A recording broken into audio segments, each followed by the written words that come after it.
What's going on, guys? Welcome back to the channel. Today we're working on the truck and camper. We're gonna be making some tie downs. So I have some square tubing here. This is for my camper back there. I want some frame mounted tie downs, and I don't want to buy the torque lift ones yet just because they're like $900, and I'm gonna buy them once I get my newer truck, but I might have to use this truck for now for the camper. So I don't want to spend like $1,000 on frame mounted tie downs. So I'm just gonna make my own today. I have some of the bedside tie downs, the ones for up front that go up here. I wanted to see if I could make some DIY ones for the front, but it's too hard for my truck. So for my camper, I actually have 8 points to tie it down. I'm gonna use the pocket tie downs. So for up front, I'll have the ones out on the side, and I'll have those ones to tie down to. And then the back, I have this one over here made already. So I'm just gonna match this. So for the back, I'll use these pocket tie downs, and then I'll have frame mounted tie downs. So to make these back ones, it's really easy. I'll leave a link to everything I'm using. All I need to do for this is drill a couple holes in my square tubing and then drill 2 holes in my hitch. All I did for this one was drill a hole here on the end so that you can hook something to it and actually, tie it down to this. And over here, I have a hole drilled all the way through. And then same thing for my hitch, hole drilled all the way through. 2 holes match up. Put a bolt through there and nut, and it'll be all tied down secure. And then the wedge of it will actually give it most of its strength. These two are basically the same length. This one's a hair longer, but I have a line right here that shows how far it goes into my hitch. So I'm just gonna match that on this one, just so they pretty much stick out the same length. So right here, something like that. I'm just gonna use a little bit of oil as some lubricant.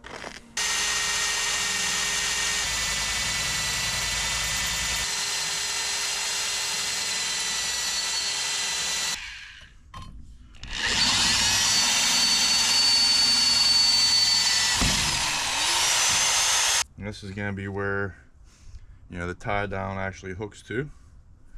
So now I gotta drill 2 holes in here, but the best way to do it, I think, is to drill the holes in the hitch first, slide this guy in, and then mark where I need to drill on here. So that's what I'm gonna do. I'm gonna drill a hole right here now.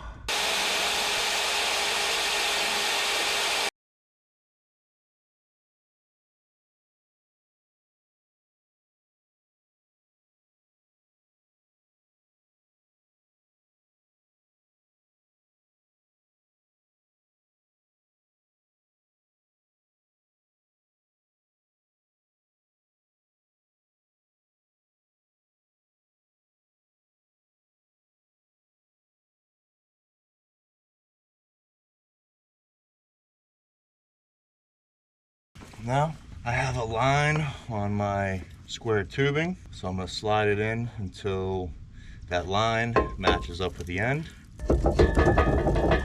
Right about there, looks perfect.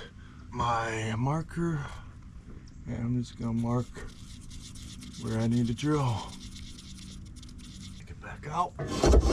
Now I just need to drill a hole straight through this guy.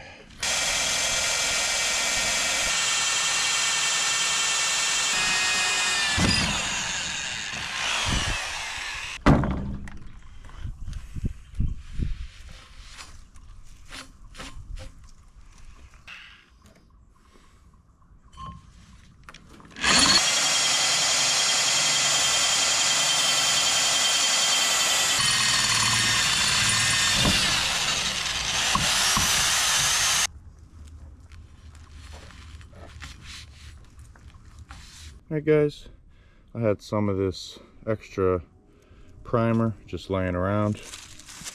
So I have just some primer here and some Rust-Oleum acrylic enamel just to cover this metal up, just to keep it a little bit nicer, keep it from rusting.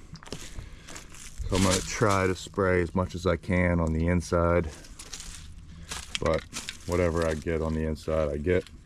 But yeah, just going to put a nice couple coats of this on there just to keep it from rusting. I have a bunch of extra cans laying around just for little projects like this. I gotta remember to bring all these in before winter.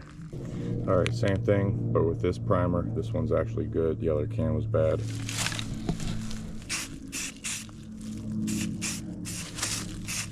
My first coat, I just go pretty thin.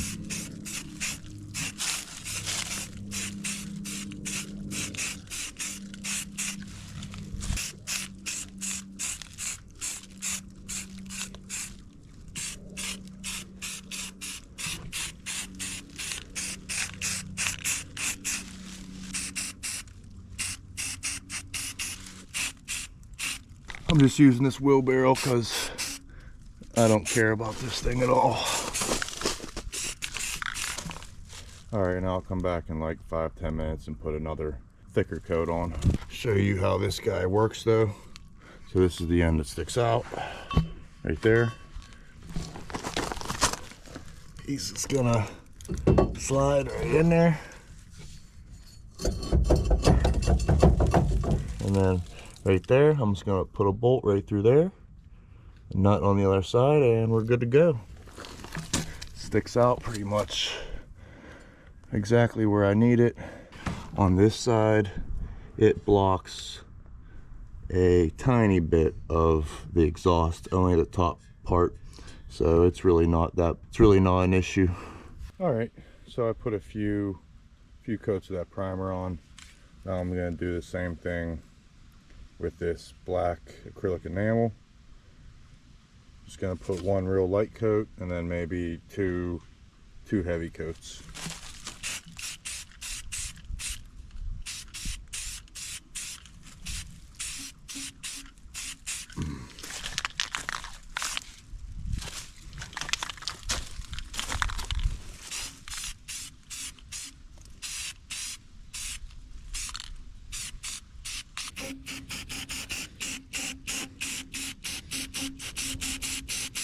Let that dry for a few minutes. All right, I got a couple coats on here. This is the one I did yesterday. While I got it out here and some paint, I'm just gonna put one more final coat on that guy too.